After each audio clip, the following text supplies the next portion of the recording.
Thank you very much. Madam Speaker, Mr. Vice President, members of Congress, the First Lady of the United States,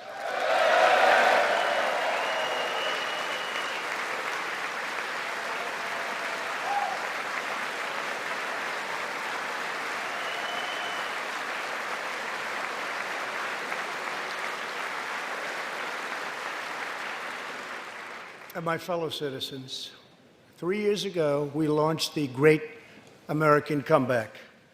Tonight, I stand before you to share the incredible results. Jobs are booming, incomes are soaring, poverty is plummeting, crime is falling, confidence is surging, and our country is thriving and highly respected again.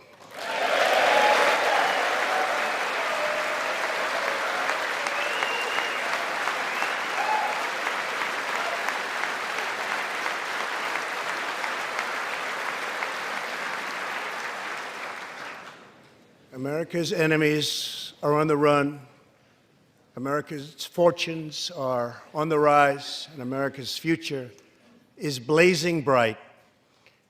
The years of economic decay are over.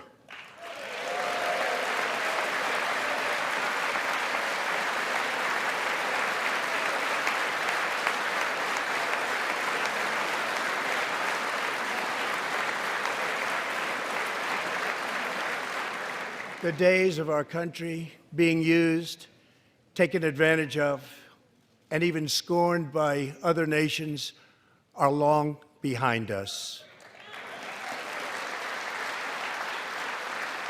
Gone too are the broken promises, jobless recoveries, tired platitudes, and constant excuses for the depletion of American wealth, power, and prestige. In just 3 short years, we have shattered the mentality of American decline, and we have rejected the downsizing of Americans' destiny. We have totally rejected the downsizing. We're moving forward at a pace that was unimaginable just a short time ago, and we are never, ever going back.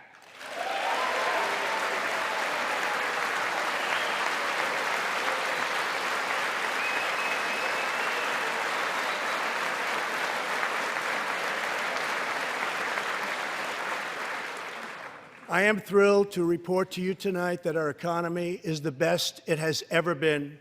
Our military is completely rebuilt, with its power being unmatched anywhere in the world, and it's not even close. Our borders are secure, our families are flourishing, our values are renewed, our pride is restored. And for all of these reasons, I say to the people of our great country, and to the members of Congress, the state of our union is stronger than ever before.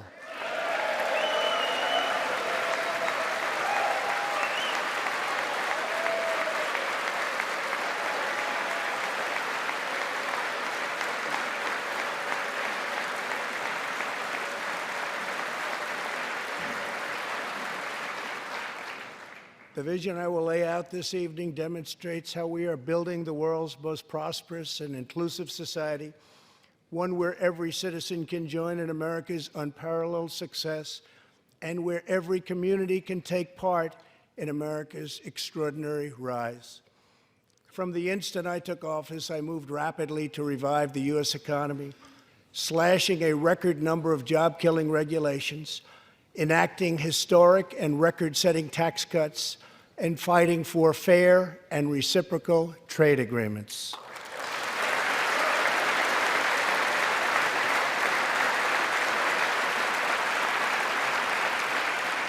Our agenda is relentlessly pro-worker, pro-family, pro-growth, and most of all, pro-American.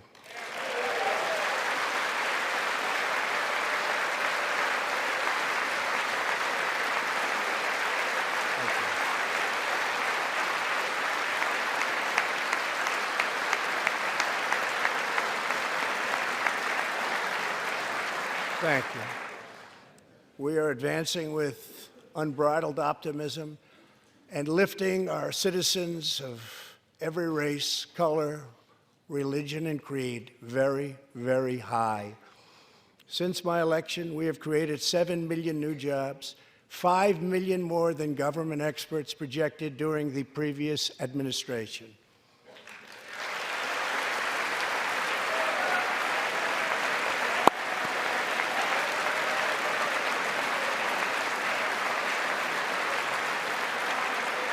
The unemployment rate is the lowest in over half a century. And very incredibly, the average unemployment rate under my administration is lower than any administration in the history of our country. Yeah.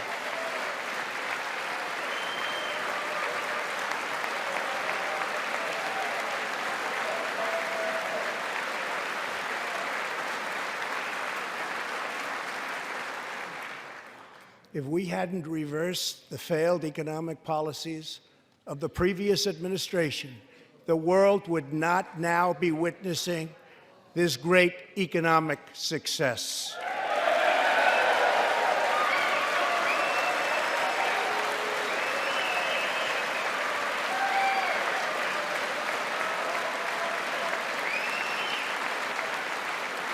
The unemployment rate for African Americans, Hispanic Americans, and Asian Americans has reached the lowest levels in history.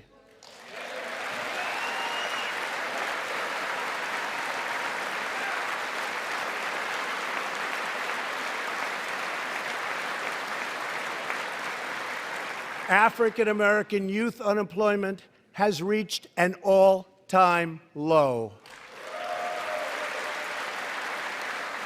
African American poverty has declined to the lowest rate ever recorded.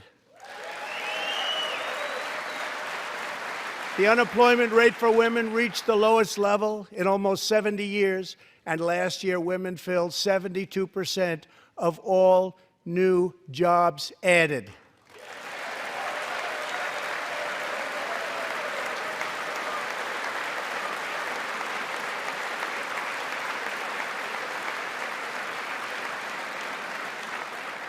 The veterans' unemployment rate dropped to a record low.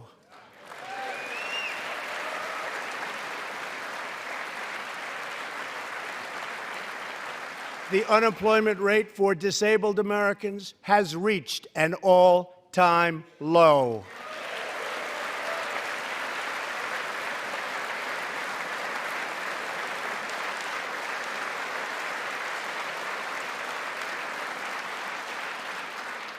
Workers without a high school diploma have achieved the lowest unemployment rate recorded in U.S. history.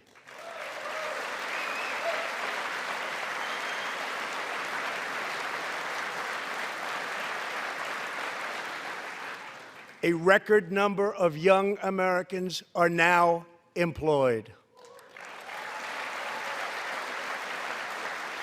Under the last administration, more than 10 million people were added to the food stamp rolls. Under my administration, 7 million Americans have come off food stamps, and 10 million people have been lifted off of welfare.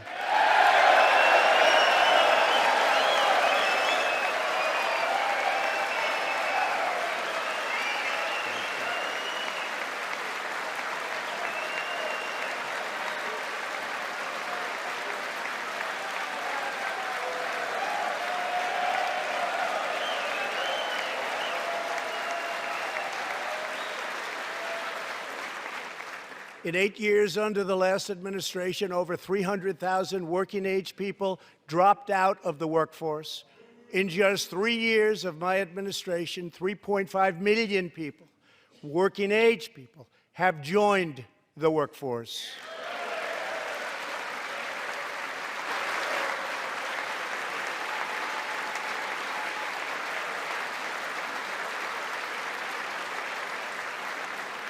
Since my election, the net worth of the bottom half of wage earners has increased by 47%, 3 times faster than the increase for the top 1%.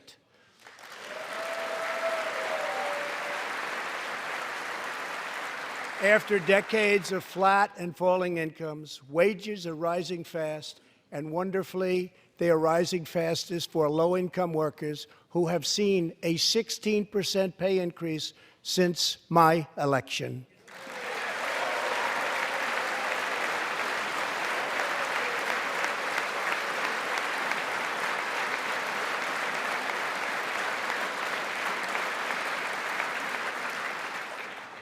This is a blue-collar boom.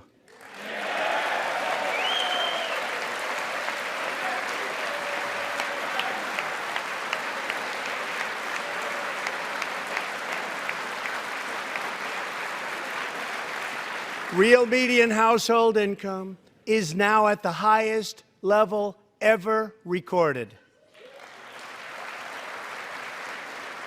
Since my election, U.S. stock markets have soared 70%, adding more than $12 trillion to our nation's wealth, transcending anything anyone believed was possible. This is a record.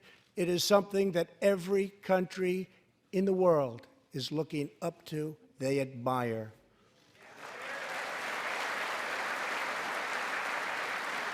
Consumer confidence has just reached amazing new highs.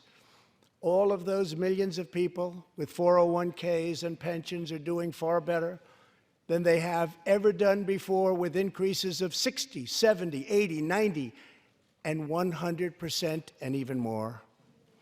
Jobs and investments are pouring into 9,000 previously neglected neighborhoods, thanks to Opportunity Zones, a plan spearheaded by Senator Tim Scott as part of our great Republican tax cuts.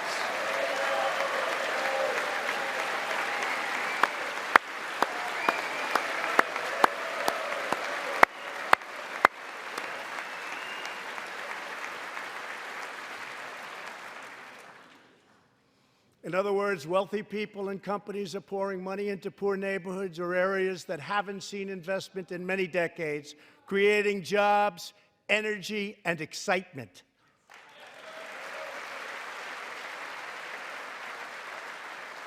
This is the first time that these deserving communities have seen anything like this.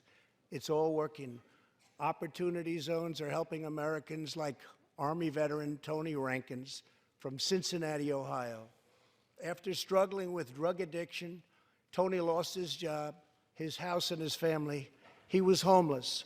But then Tony found a construction company that invests in Opportunity Zones.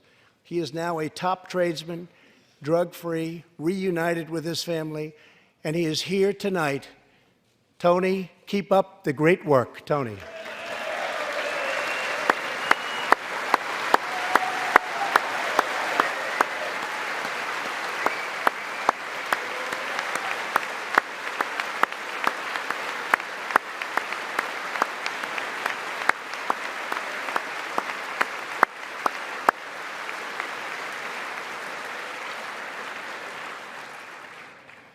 Thank you, Tony. Our roaring economy has, for the first time ever, given many former prisoners the ability to get a great job and a fresh start. This second chance at life is made possible because we passed landmark criminal justice reform into law. Everybody said that criminal justice reform couldn't be done, but I got it done, and the people in this room got it done.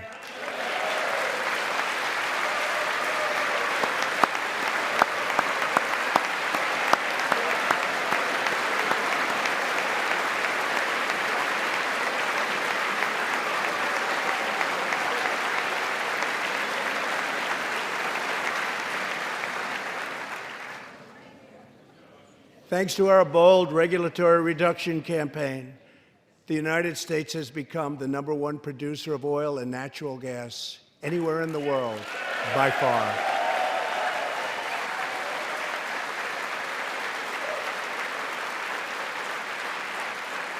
With the tremendous progress we have made over the past 3 years, America is now energy independent, and energy jobs, like so many other elements of our country, are at a record high.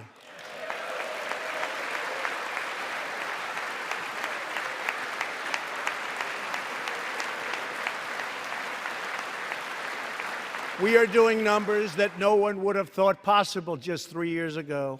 Likewise, we are restoring our nation's manufacturing might, even though predictions were, as you all know, that this could never, ever be done. After losing 60,000 factories under the previous two administrations, America has now gained 12,000 new factories under my administration, with thousands upon thousands of plants and factories being planned or being built.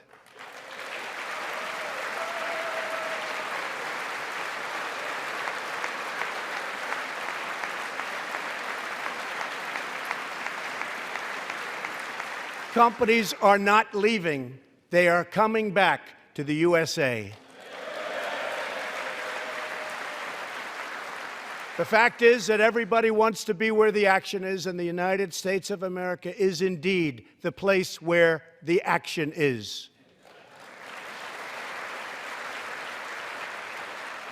One of the biggest promises I made to the American people was to replace the disastrous NAFTA trade deal.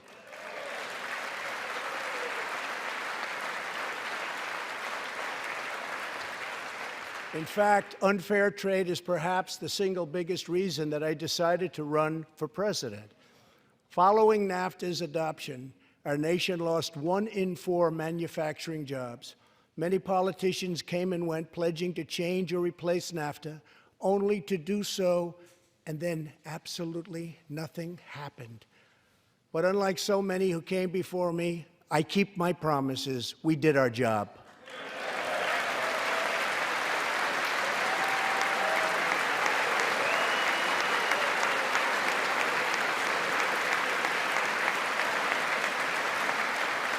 Six days ago, I replaced NAFTA and signed the brand new U.S.-Mexico-Canada agreement into law. The USMCA will create nearly 100,000 new high-paying American auto jobs and massively boost exports for our farmers, ranchers, and factory workers.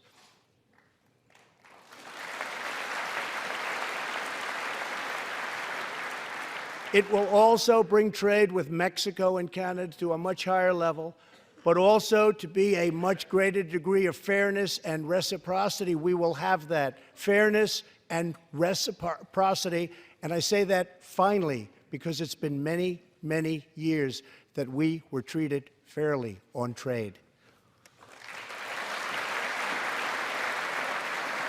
This is the first major trade deal in many years to earn the strong backing of America's labor unions. I also promised our citizens that I would impose tariffs to confront China's massive theft of America's jobs. Our strategy has worked. Days ago, we signed the groundbreaking new agreement with China that will defend our workers, protect our intellectual property, bring billions and billions of dollars into our treasury, and open vast new markets for products made and grown right here in the USA.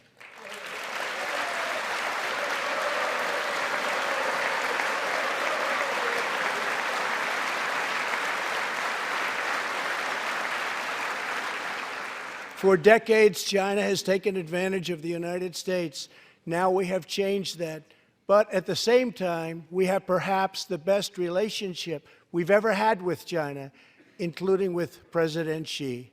They respect what we've done because, quite frankly, they could never really believe that they were able to get away with what they were doing year after year, decade after decade, without someone in our country stepping up and saying, "That's enough."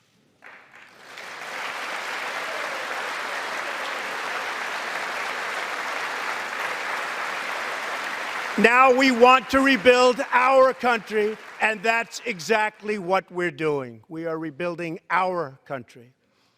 As we restore American leadership throughout the world, we are once again standing up for freedom in our hemisphere. That's why my administration reversed the failing policies of the previous administration on Cuba.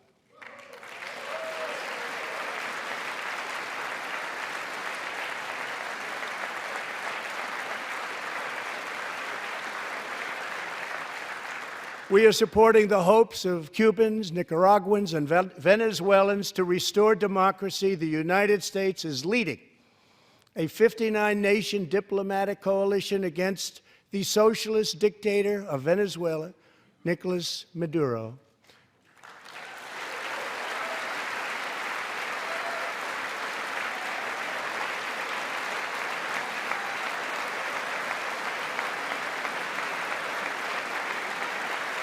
Maduro is an illegitimate ruler, a tyrant who brutalizes his people, but Maduro's grip on tyranny will be smashed and broken. Here this evening is a very brave man who carries with him the hopes, dreams, and aspirations of all Venezuelans. Joining us in the gallery is the true and legitimate president of Venezuela, Juan Guaido. Mr. President, please take this message back to your homeland.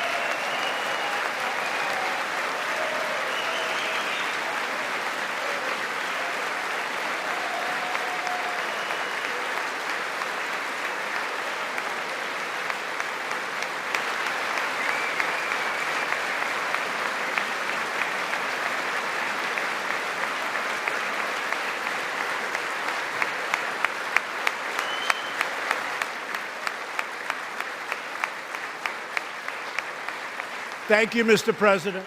Great honor. Thank you very much. Please take this message back that all Americans are united with the Venezuelan people in their righteous struggle for freedom. Thank you very much, Mr. President.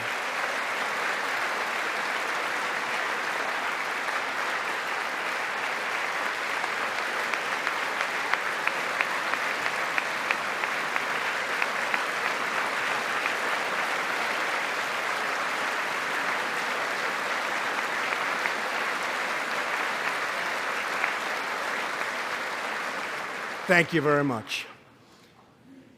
Socialism destroys nations, but always remember, freedom unifies the soul.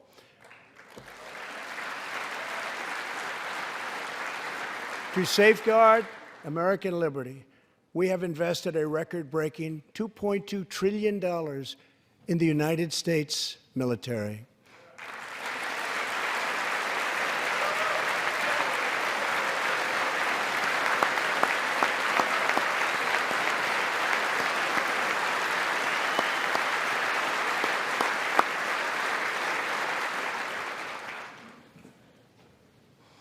We have purchased the finest planes, missiles, rockets, ships, and every other form of military equipment, and it's all made right here in the USA.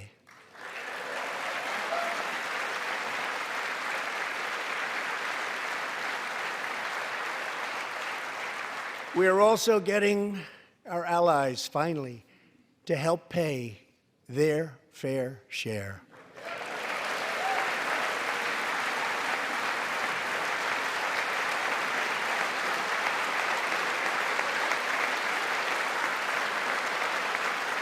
I have raised contributions from other NATO members by more than $400 billion, and the number of allies meeting their minimum obligations has more than doubled.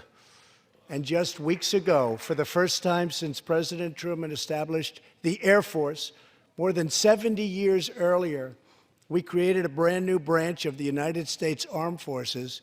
It's called the Space Force. Very important.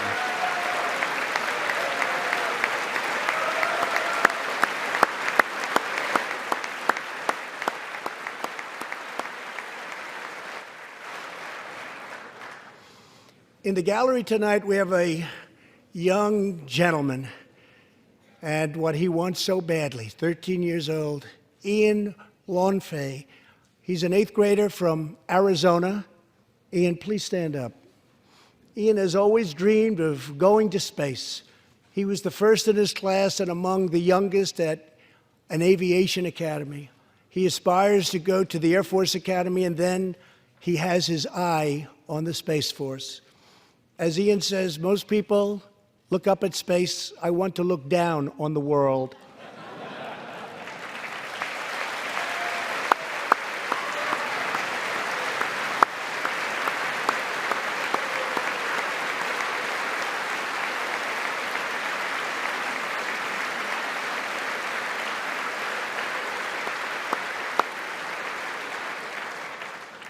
But sitting behind Ian tonight is his greatest hero of them all.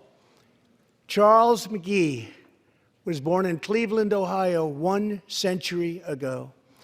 Charles is one of the last surviving Tuskegee Airmen, the first black fighter pilots, and he also happens to be Ian's great-grandfather.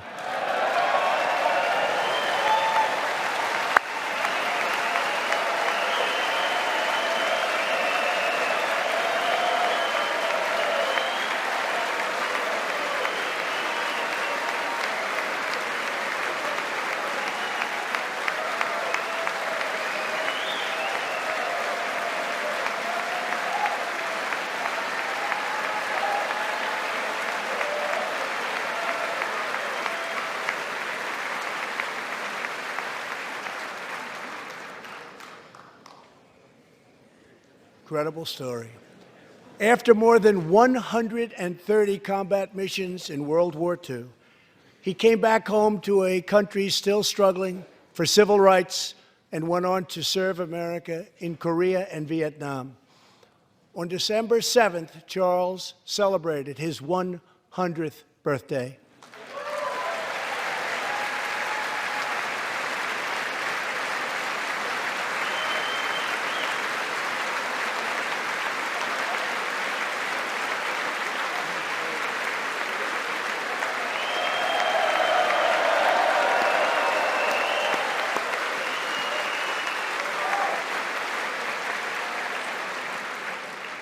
A few weeks ago, I signed a bill promoting Charles McGee to Brigadier General, and earlier today, I pinned the stars on his shoulders in the Oval Office.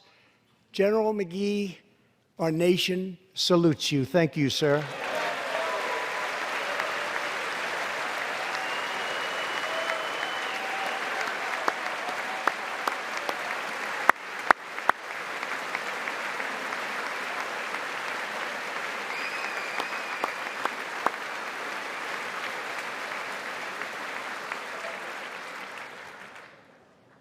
From the Pilgrims to the founders, from the soldiers at Valley Forge to the marchers at Selma, and from President Lincoln to the Reverend Martin Luther King, Americans have always rejected limits on our children's future. Members of Congress, we must never forget that the only victories that matter in Washington are victories that deliver for the American people.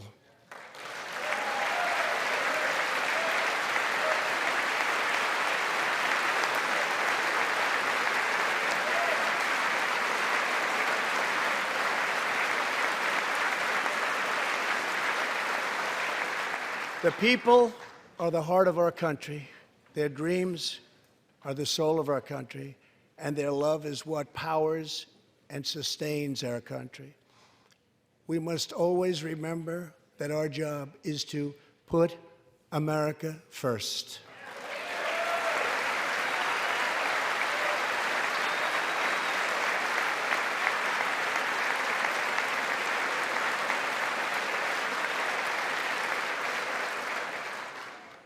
The next step forward in building an inclusive society is making sure that every young American gets a great education and the opportunity to achieve the American dream. Yet for too long, countless American children have been trapped in failing government schools. To rescue these students, 18 states have created school choice in the form of opportunity scholarships.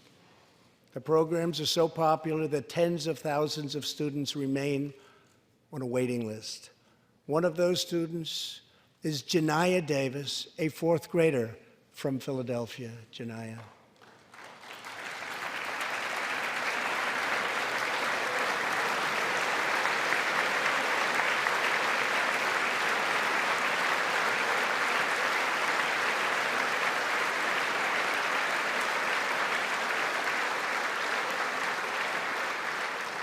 Jania's mom, Stephanie, is a single parent.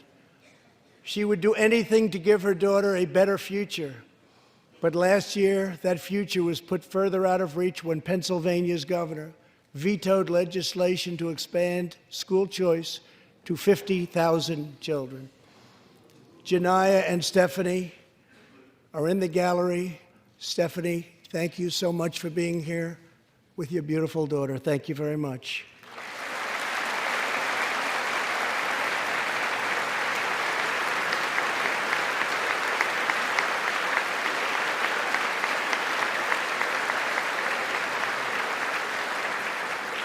But Jania, I have some good news for you, because I am pleased to inform you that your long wait is over. I can proudly announce tonight that an opportunity scholarship has become available. It's going to you, and you will soon be heading to the school of your choice.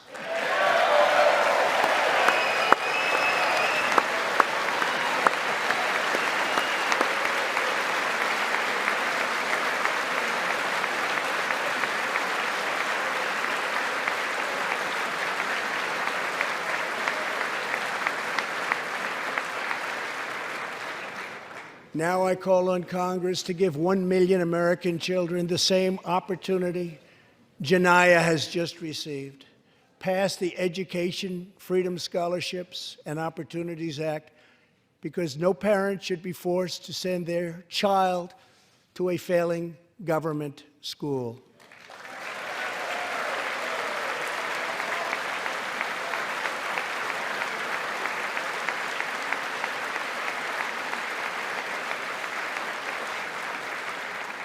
Every young person should have a safe and secure environment in which to learn and to grow.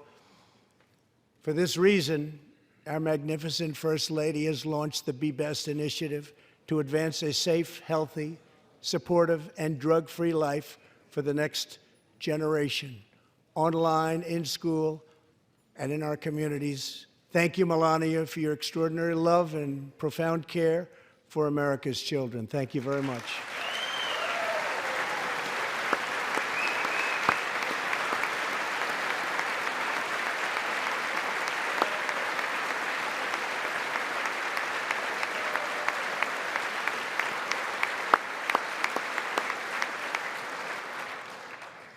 My administration is determined to give our citizens the opportunities they need, regardless of age or background.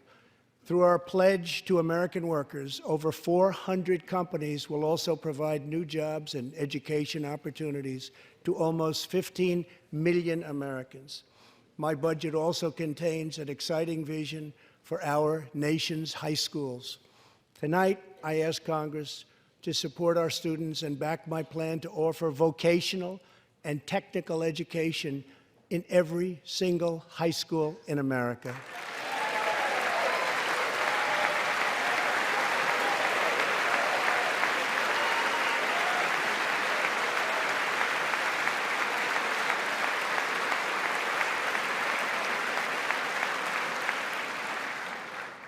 To expand equal opportunity, I am also proud that we achieved record and permanent funding for our nation's historically black colleges and universities.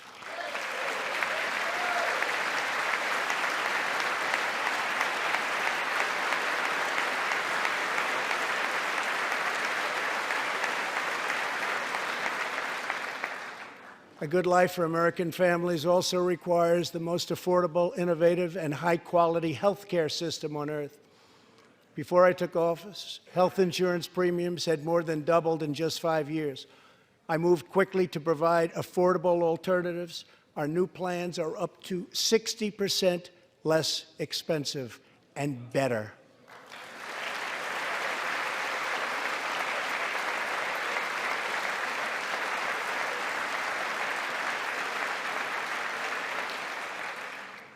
I've also made an ironclad pledge to American families. We will always protect patients with pre-existing conditions.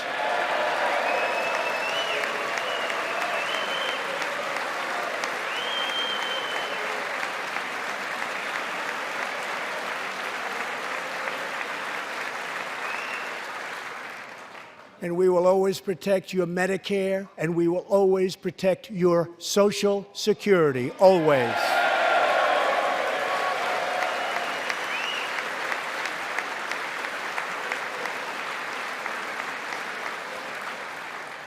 The American patient should never be blindsided by medical bills.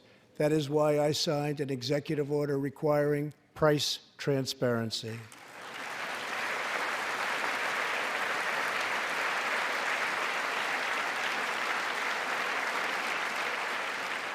Many experts believe that transparency, which will go into full effect at the beginning of next year, will be even bigger than health care reform. It will save families massive amounts of money for substantially better care. But as we work to improve Americans' health care, there are those who want to take away your health care, take away your doctor, and abolish private insurance entirely.